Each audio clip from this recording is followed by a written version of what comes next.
दूध ऑलमोस्ट हम में से हर कोई व्यक्ति जो किसी न किसी फॉर्म में कंज्यूम करता है। और भारत का शायद ही ऐसा कोई घर होगा जहाँ पे दूध नहीं आता होगा डेली। रेयरली ऐसे कोई घर होंगे। यानी दूध हम सब इसलिए लेते हैं क्योंकि हमको लगता है दूध बहुत ज़्यादा सेहतमंद है, या हमारे शरीर के लिए बहुत ज़्यादा ज़रूरी है, या दूसरे खाने से भी ज़्यादा इम्पोर्टेंट है दूध लेना। अगर आप भी ऐसा ही सोचते हैं तो ये वीडियो आपके लिए है, और आप उसको देखकर समझें कि वाक़ई आपकी ये सोच सही है, या क्या वाक़ई दूध हमें लेना चाहिए डेली या नहीं लेना चाहिए।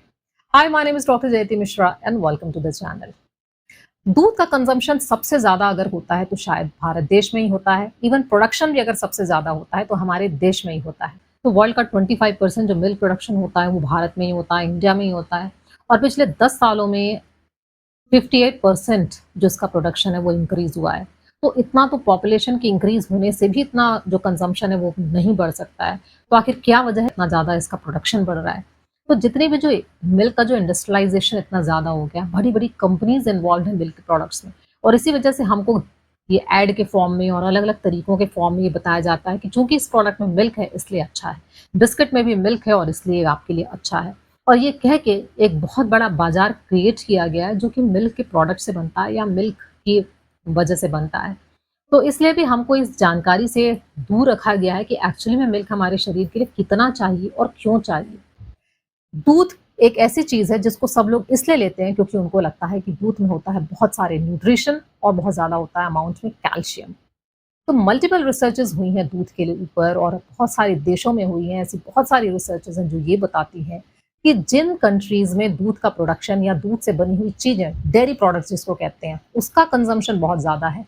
ऐसी जगहों पे सबसे ज़्यादा हिप फ्रैक्चर्स और ऑस्टियोपोरोसिस के केसेस देखे गए हैं, in comparison to those countries जहाँ पर ये उतना कंज़म्पशन नहीं होता है।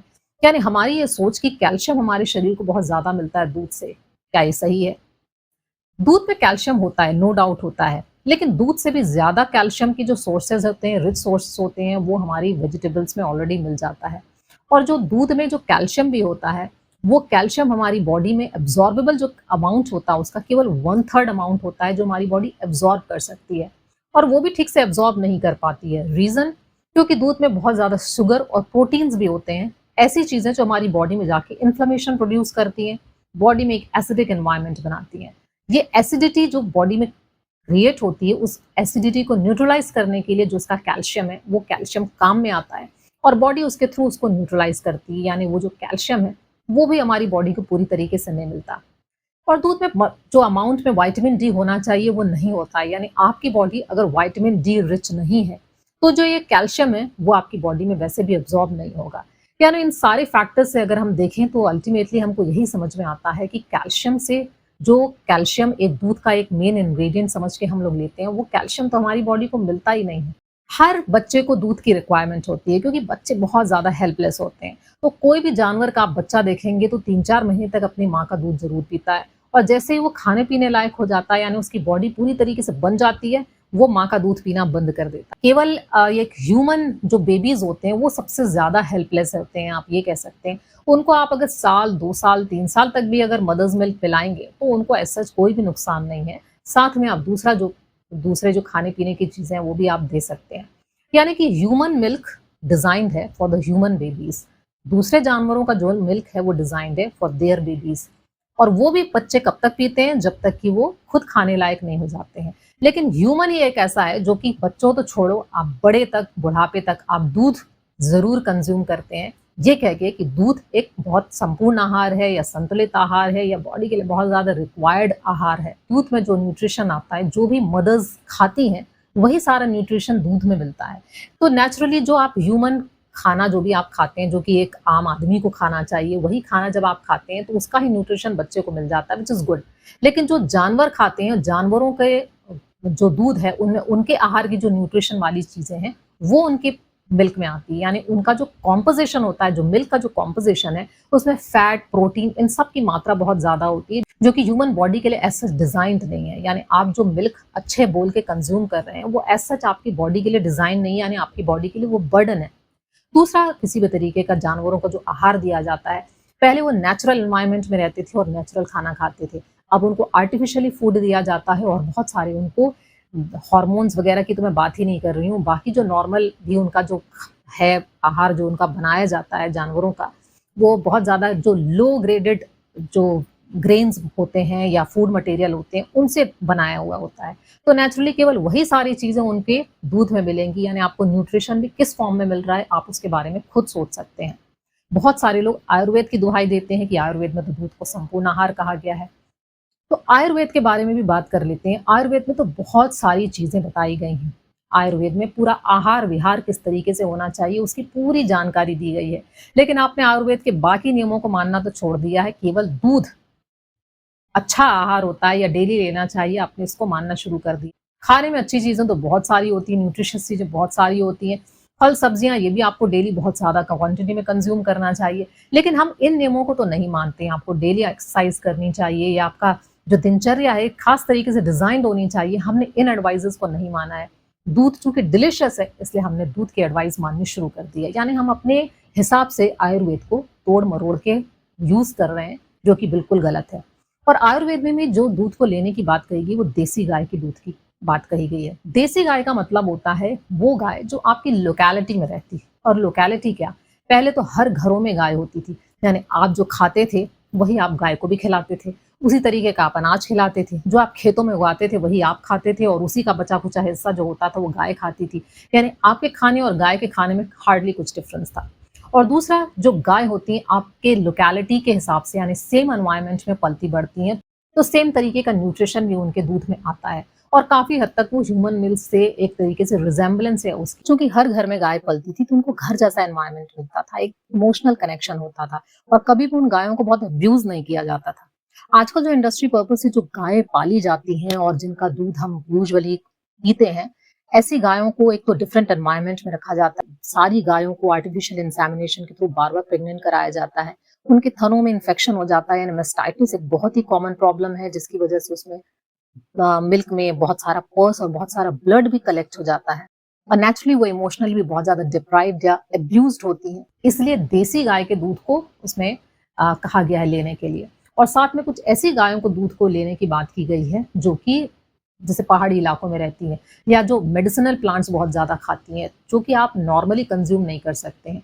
तो मेडिसिनल पर्पज़ से ऐसी गायों का दूध को लेने के कहा गया है या फिर खास डिज़ीज़ेज़ के लिए कुछ जैसे बकरी का दूध है या किसी दूसरे जानवर का दूध है, किसी खास-खास बीमारियों के हिसाब से उसमें लेने की सलाह दी गई है। या फिर आप किसी तरीके की कोई चीज़ बना रहे हैं, जैसे कोई दवाइयाँ बनाते हैं या आप किसी खास तरीके का पेय कुछ ऐसा बनाते हैं, ड्रिंक कुछ ऐसा बनाते हैं, जैसे आयुर्वेद में बहुत सारे तरीके दिए गए हैं। तो इन सम पर्पज़ से दूध को एक मीडियम बनाया गया है ताकि आप ये सारी चीज़ें कंज़्यूम कर सकें।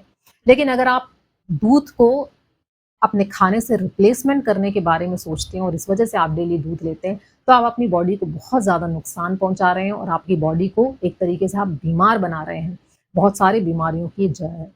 क्योंकि जब आप दूध को लेते हैं और स्पेशली जब आपके दिमाग में ये बैठा है कि संपूर्ण आहार है, तो आप नेचुरली इसको रिप्लेस कर रहे हैं किसी दूसरे फूड से। कौन-सा? जो ज़्यादा न्यूट्रिशियस आपकी बॉडी के लिए हो सकता है, जैसे कि आप फल लेना, सब्जियाँ लेना या एक होल ग्रेन्स लेना या नट्स लेना, सीड्स लेना, प्रोटीन लेना। इन सब की जगह में आपने प्रोटीन होता है, इसमें कैल्शियम होता है बोल के आपने उन सारी चीज़ों की जगह दूध को एक रिप्लेसमेंट बना लिया उन चीज़ों का। तो नेचुरली आपने अपने आप को डिप्राइव कर दिया अच्छे न्यूट्रिशन से और साथ में आपने दूध का बर्डन अपने ऊपर ले लिया। तो आपकी बॉडी को जो मिलना चाहिए था वो न्यूट्रिशन मिला ही नहीं। दूध को आयुर्वेद में इसलिए भी अच्छा बोला गया है क्योंकि पहले की जो कंडीशन थी काफ़ी हार्श कंडीशन थी। लोग एक जगह से दूसरी जगह ट्रैवल करते थे, कई बार खाने को नहीं मिलता था।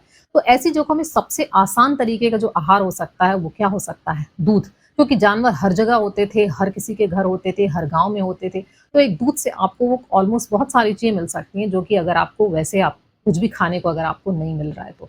कि आपने जो इमरजेंसी कंडीशन की जो फूड सप्लाई के लिए जो बताया गया था, उसको आपने अपने रेगुलर दिनचर्या में कंज़्यूम करना शुरू कर दिया है। और दूध ना सिर्फ़ ऑस्टियोपोरोसिस या इस तरीके के जो बोन्स रिलेटेड प्रॉब्लम्स है, उसकी एक बहुत बड़ी वजह है, बल्कि लोगों में जो एलर्जिक कंडीशंस डेवलप होती हैं, उसका भी एक बहुत बड़ा रीज़न यही मिल्क है। जिन बच्चों को बचपन से बहुत ज़्यादा दूध दिया गया है या स्पेशली बाहर का दूध दिया गया है, यानी कि आप आर्टिफ़िशियल दूध देते हैं, जो कि डब्बा बंद आता है या फिर आप जानवरों का दूध देते हैं, तो उन बच्चों में बचपन से ही एलर्जीज़ डेवलप हो जाती हैं, जो टीनेज में भी एलर्जीज़ देखी गई हैं, एक्ने वगैरह की कंडीशन है। बहुत ज़्यादा मामलों में ये दूध से भी रिलेटेड है। तो ऐसी एलर्जिक कंडीशंस भी अगर आपकी बॉडी में डेवलप हो रही हैं, कुछ लोगों को लैक्टोज़ इंटॉलरेंस होता है, ऑब्वियसली वो लोग तो दूध को बिल्कुल भी कंज्यूम नहीं करना चाहिए, उनको एब्जॉर्ब नहीं कर सकते वो। बट बाकी लोगों के लिए भी अगर हम कहें तो भी उन लोगों को एलर्जिक कंडीशंस जो डेवलप हो रही हैं वो नहीं होंगी अगर वो दूध का कंजम्पशन बंद कर दें। बहुत सारे लोग ये भी तर्क कर सकते हैं कि हम तो दूध इतने सालों से ले रहे हैं लेकिन हमको तो कोई नुकसान नहीं हुआ। डेफ़िनेटली ज़रूरी नहीं है कि मिल्क आपको बहुत ज़्यादा नुकसान करे, क्योंकि हम ऐसी बहुत सारी चीज़ें लेते हैं जो कि नुकसानदेह होती हैं, लेकिन बॉडी किसी तरीके से उन चीज़ों से ओवरकम करने की उसके पास अपनी स्ट्रैटेजीज़ हैं। लेकिन आई एम श्योर आपके पास ऐसा भी कोई दावा नहीं होगा कि हम इतने सालों से दूध ले रहे हैं इसलिए आपको कुछ स्पेशल बेनिफिट मिला हो।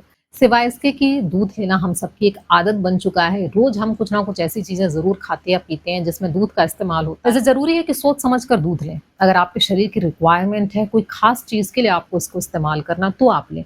आप इसको डेली अपने फूड से रिप्लेसमेंट करने की इसको ज़रूरत नहीं है, क्योंकि ये आपकी बॉडी को वो सारे न्यूट्रिशनल चीज़ें नहीं दे सकता जो कि एक नॉर्मल अच्छी फल और सब्जियों की जो डाइट है आपको देगी। जोसेफ क्योन और जॉन रॉबिन्स ने अपनी बुक व्हाइट वॉश में बहुत डिटेल में इसके बारे में बताया गया है कि जिस मिल्क को हम अच्छा आहार या अच्छा ज़रूरी समझते हैं बॉडी के लिए, एक्चुअली में वो बॉडी के लिए एक तरीके से जंक मटेरियल ही है। और नेचुरली आज की तारीख में तो एक हेविली प्रोसेस्ड फूड ही है मिल्क। अगर आप इसका कंजम्पशन पूरी तरह से बंद नहीं कर सकते तो कोई बात नहीं, आप इसका कंजम्पशन कम कर दीजिए और जो अपनी बाकी की रिक्वायरमेंट है आप वीगन मिल्क से पूरी कर सकते हैं, जैसे कि ओट मिल्क है, रागी मिल्क है, या फिर कोकोनट मिल्क है, या फिर बादाम मिल्क है। सो आई होप आपको ये समझ में आ गया होगा कि आपको क्या करना चाहिए और क्या नहीं करना चाहिए। बाकी चॉइस मैं आप पे छोड़ती हूँ। अगर आपको लगता है बचपन से लेते आ रहे हैं और आप इसे बिल्कुल भी नहीं छोड़ सकते हैं, so that is up to you. लेकिन किसी भी चीज़ के बारे में जानकारी होना ज़रूरी है और क्यों हमारी बॉडी के लिए क्या न्यूट्रिशन चाहिए और क्या है जो बीमारियों से हमको बचा सकता है, हमको इसके बारे में जानना बहुत ज़्यादा ज़रूरी है। और साथ में उन चीज़ों से हमको बचने की कोशिश करना चाहिए जो एज़ सच बॉडी के लिए अब फ़ायदेमंद नहीं रहते हैं। अगर इस वीडियो में दी गई जानकारी आपको अच्छी लगी हो तो अपने दोस्तों के साथ इसको शेयर करना मत भूलिएगा। Do like, subscribe the video and thank you, thanks for watching. और दूसरी कौन से ऐसे मिथ्स हैं जो हमको न्यूट्रिशन के बारे में बताए गए हैं, अगर आपको ये जानना हो तो आप मेरा नेक्स्ट वीडियो देखना मत भूलें। Thank you and take care.